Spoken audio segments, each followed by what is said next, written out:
Hello दोस्तों, स्वागत है आप सभी का एक नए वीडियो में। आज हम आए हैं चोखी ढाणी चेन्नई घूमने के लिए। चोखी ढाणी एक इस प्रकार का रेस्टोरेंट है, एक इस प्रकार की संस्था है जहाँ पे कि खाने पीने के साथ में भी राजस्थान और गुजरात की पौराणिक संस्कृति का काफ़ी अच्छा उदाहरण पेश किया जाता है। वहाँ पे लोक नृत्य वगैरह, उनकी वेशभूषा वगैरह, किस प्रकार का उनका खाना था आदि के बारे में विस्तृत जानकारी हमें दी जाती है और विभिन्न प्रकार की वीडियो और ऐसी अनुभूति हमें करवाई जाती है कि जैसे हम राजस्थान में और गुजरात में घूम रहे हैं। ये कैसी प्रकार की एक पौराणिक संस्कृति है। तो जैसे ही हम इंटर करते हैं तो हमें काउंटर से टिकट लेना रहता है, जिसके हमारा डिनर प्रोग्राम और हमारी घुड़सवारी, ऊँट सवारी वगैरह उसके लिए हमें पे करना पड़ता है। तो जैसे ही हम अंदर आते हैं तो सबसे पहले हमें देखने को मिलता है एक छोटा सा झील, जिसमें कि आप जैसे चारों तरफ देख पा रहे हैं कि किस प्रकार गुलाबी रंग में रंगा गया है। गुलाबी नगरी, जैसे जयपुर को गुलाबी नगरी के नाम से जाना जाता है क्योंकि उनकी दीवारों को उस प्रकार के गुलाबी पेंट से रंगा जाता है। तो उसी प्रकार का एक अच्छा खासा उदाहरण है। यहाँ पे आप देख पा रहे हैं कि बोट राइडिंग, बोट आप को चलाने को मिलेगी। आप 4 सदस्य एक साथ बैठ सकते हैं।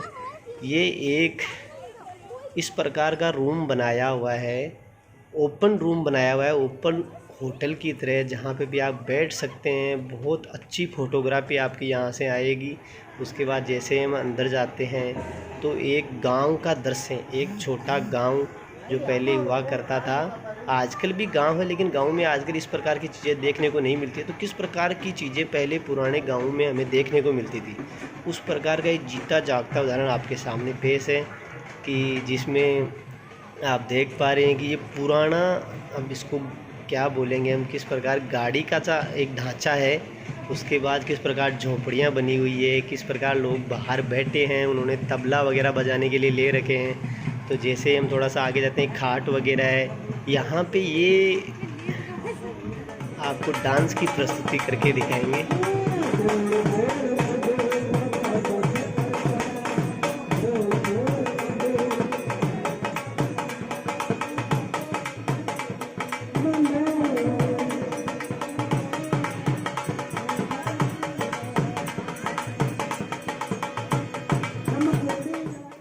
एक अच्छे खासे शानदार डांस के बाद में आप देख पा रहे हैं कि बाजरे की रोटी जो राजस्थान और गुजरात में आज भी खाई जाती है। यहाँ पे हमें चटनी, मिर्ची की चटनी के साथ में बाजरे की और मक्के की रोटी खिलाई जा रही है। उसके बाद में गांव का आपको जिस प्रकार दृश्य दिखा पा रहा हूँ मैं। उसके बाद साईं टेम्पल, केव और फॉरेस्ट हम आगे बढ़ेंगे तो आगे किस प्रकार का नज़ारा है, किस प्रकार से तने वगैरह को काट के एक अच्छी डिजाइन बनाई गई है। एक जंगल के रूप में शानदार लुक दिया गया है, जिसमें कि जैसे आप देख पा रहे हैं कि थोड़ा सा पानी भरा हुआ है। उसके ऊपर से एक छोटा ब्रिज बना हुआ है, जिसमें कि आप एक साइड से दूसरे साइड क्रॉस करके जा सकते हैं। सामने झरने झर रहे हैं पहाड़ी के ऊपर से, जैसे पानी बह रहा है। एक काफ़ी शानदार दृश्य और नज़ारा आपको देखने को मिलेगा। उसके बाद जैसे ही हम आगे की तरफ बढ़ते हैं तो एक गुफा बनी हुई है, आप सामने देख पा रहे हैं गुफा का गेट, जिसमें कि हम जैसे अंदर जाएंगे तो हमें क्या देखने को मिलता है।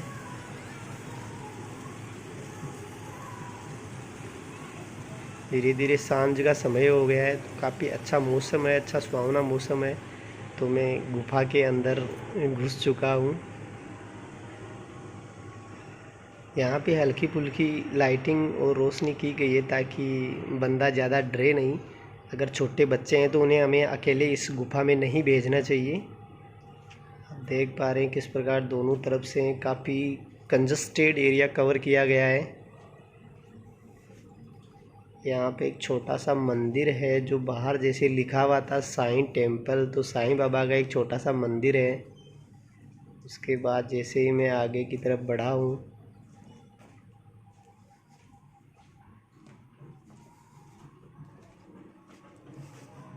चारों तरफ से काफ़ी घूमते हुए फाइनली मैं इसमें बाहर की तरफ आ चुका हूँ, जहाँ पे छोटे छोटे पेड़ वगैरह और जो इस ब्रिज से हम क्रॉस करके दूसरी साइड उतर पा रहे थे वहाँ पे पहुँच चुके हैं। जैसा कि आप देख पा रहे हैं एक छोटा सा टावर बनाया है, जिसके मैं सीढ़ियों से ऊपर की तरफ चढ़ा हूँ। देखते हैं ऊपर क्या है। तो एक बड़ा सा यहाँ पे नंगारा रखा हुआ है, जैसे कि मैं भी देखें बजा के ट्राई करता हूँ किस प्रकार की आवाज़ इसकी आती है। Okay fine. उसके बाद नीचे की तरफ जाते हुए यहाँ पे हम आगे जैसे ही पहुँचते हैं तो यहाँ पे आपको देख पा रहे हैं कि कैमल राइड के लिए इसमें लिखा गया है कि आप अपनी ओन रिस्क पे करें। थोड़ा अगर आपको डर लग रहा है, आपके लिए खतरा महसूस होता है तो आप इसको ना करें। तो ऊँट की जनरली बचपन से हम देखते हैं, लेकिन ऊँट की राइड मैंने भी एक दो बार ही की है, तो थोड़ा भय हमारे मन में भी रहता है। लेकिन इसके ऊपर चढ़ने के लिए, जैसे जनरली ऊँट अगर नीचे बैठा हो उसके ऊपर हम बैठते हैं तो उसके खड़ा होने पर हम गिर जाते हैं, लेकिन इसमें काफ़ी अच्छी व्यवस्था की गई है कि आप डायरेक्ट खड़े ऊँट में ऊपर ही बैठ जाते हैं। मैं अपने दोस्त के साथ ऊँट की सवारी कभी कर रहा हूँ, ये बहुत ही मज़ेदार था। बिल्कुल काफ़ी अच्छी फीलिंग के साथ में सांझ के अच्छे मौसम में हम ऊँट की राइड करके आराम से कंफर्टेबली हमने हमारी ऊँट की राइड कंप्लीट की। चौकी ढाणी का दृश्य ऊपर की तरफ से काफ़ी अच्छा देखने को हमें मिल रहा था। उसके बाद ऊँट के साथ में गाड़ी में, जिसको जैसे ऊँट गाड़ा बोला जाता है, पहले पुराने समय में काफ़ी गाने भी ऐसे आए थे। तो ऊँट गाड़ा में हमने चौकी ढाणी में चारों तरफ जो और भी इवेंट्स बने हुए हैं, जिनमें डांस वगैरह का कई जगह प्रोग्राम चल रहा है, कई जगह मेहंदी वगैरह का चल रहा है, कई जगह छोटे छोटे गेमिंग के भी आपको देखने को मिलेंगे। तो वो हम चारों तरफ से घूम घूम के देख पा रहे हैं। एक बहुत ही सुंदर नज़ारा, अच्छी लाइटिंग की व्यवस्था की गई है। और यहाँ पर इवन लोग राजस्थान और गुजरात के लोग ही घूमने नहीं आते हैं। यहाँ पे हम देख पा रहे हैं कि साउथ इंडियंस भी बहुत अच्छा इंटरेस्ट दिखा रहे हैं। उनको भी बहुत अच्छा लगता है इस प्रकार के दृश्य देख कर कि किस प्रकार एक पौराणिक संस्कृति के लोग राजस्थान, गुजरात या नॉर्थ साइड के लोग किस प्रकार रहते थे। उनकी वेशभूषा, उनके अलग अलग प्रकार के नृत्य,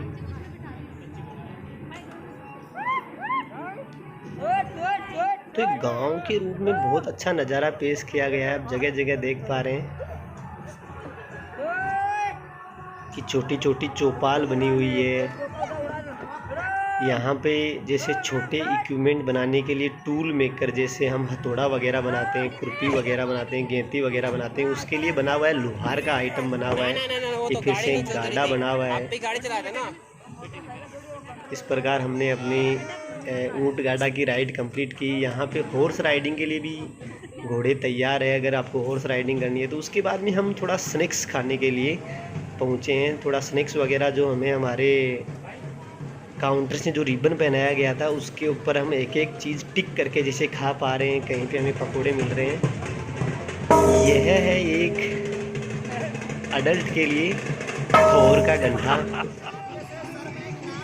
उसके बाद में हम जादूगर के पास में पहुँचे। जादूगर किस प्रकार अपने जादुई कलाओं से मन मोह रहे हैं। अगर हम जहाँ भी राजस्थान की बात करें तो एटलीस्ट मैं इतना जानता हूँ कि जादू की कला हमने बचपन से देखी है। मेले वगैरह में जहाँ भी जाते थे तो हमें एक जादूगर ज़रूर मिलता था ताकि वो जादू की कलाएँ दिखा सके। तो अगर चौकी ढाणी नाम का कोई रेस्टोरेंट और संस्था है तो मैं उम्मीद कर रहा था कि एक जादूगर हमें ज़रूर देखने को मिलेगा। तो जादूगर किस प्रकार अपने जादू की कलाकृति से सभी का मन मोह रहा है।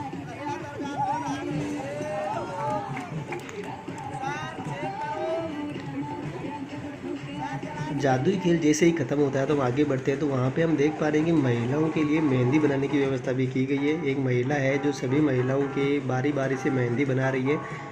अधिक महिलाएं हैं इसलिए काफ़ी वेटिंग लिस्ट बना हुआ है।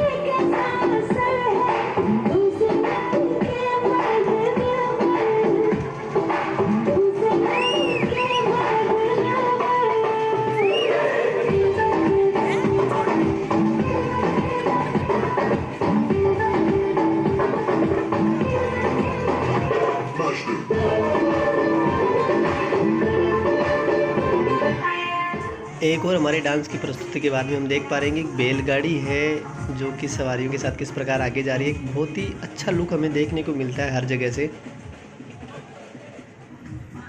उसके बाद हम जैसे आगे बढ़ते हैं तो रॉयल राजपूताना नाम की एक जगह बनी हुई है जहाँ पे किस प्रकार स्वागत के लिए बाहर 2 अच्छी सी मूर्तियाँ बनाई हुई है। उसके बाद जैसे हम अंदर की तरफ जाते हैं तो सामने देख पा रहे हैं कि एक झोपड़ी बनी हुई है, एक बढ़िया लाइटिंग की व्यवस्था की गई है। और उसके अलावा एक साइड में देख रहे हैं हम कि रूरल हुक्का, राजस्थानी परंपरा की जहाँ पे नाम आता है वहाँ पे अगर हुक्के की व्यवस्था नहीं हो तो हमें एक अजीब सा फील होता है। तो आप देख पा रहे हैं हुक्के की व्यवस्था की गई है। दूसरी साइड में हम देखें तो बाइस्कोप नाम का एक सिनेमा चल रहा है जिसमें कि हमें जिस प्रकार पुराने समय में मेलों में हमें एक मूवी देखने को मिलती थी, अलग अलग फ़ोटोग्राफ्स वगैरह, एक छोटी रील वगैरह, तो हम देख पा रहे हैं। उसके बाद जैसे ही हम दूसरी साइड पहुंचते हैं तो एक पक्षी द्वारा किस प्रकार एक भविष्य का कार्ड उठाया जाता है और एक आपको ब्राह्मण एस्ट्रोलॉजिस्ट जो आपका फ्यूचर आपको बताता है। जैसे ही पक्षी बाहर आता है, एक पत्ते को टच करके अंदर जाता है, उसको खोल के आपका फ्यूचर आपको बताया जाता है। उसके बाद में हम अगर राजस्थानी परंपरा की बात करते हैं तो एक कठपुतली नृत्य जो हमें एटलीस्ट राजस्थान में देखने को मिलेगा, एक बहुत ही शानदार कठपुतली नृत्य।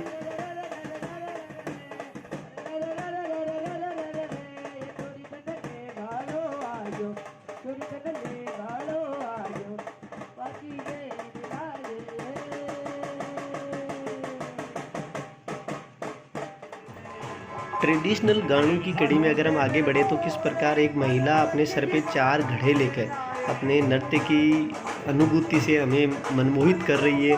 वो अलग अलग इक्विपमेंट पे अपना बैलेंस बना रही है और आपको एक शानदार नृत्य की प्रस्तुति आपके सामने पेशकश हो रही है, जो कि राजस्थानी कलाकृति का अद्भुत उदाहरण है।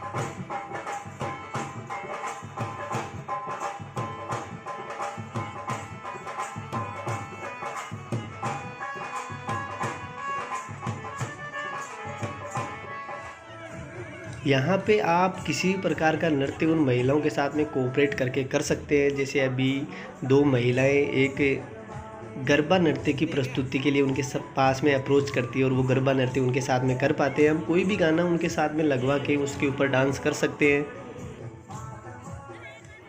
उसके बाद में हम जैसे ही अंदर जाते हैं तो शाही भोजन जो हमने डिनर के लिए ऑलरेडी पहले से बुकिंग किया था, तो चारों तरफ आप देख पा रहे हैं कि राजस्थानी कलाकृतियों की एक दीवारों पे पेंटिंग बनी हुई है और भोजन जो हमें बैठाकर हमारे लिए एक ऊंचे स्तर पर भोजन रखा गया, जिसमें कि हमें राजस्थानी चूरमे के साथ में अलग विभिन्न प्रकार के राजस्थानी खाद्य पदार्थ खाने के लिए मिले। उम्मीद है दोस्तों चौकी ढाणी का वीडियो आपको पसंद आया होगा।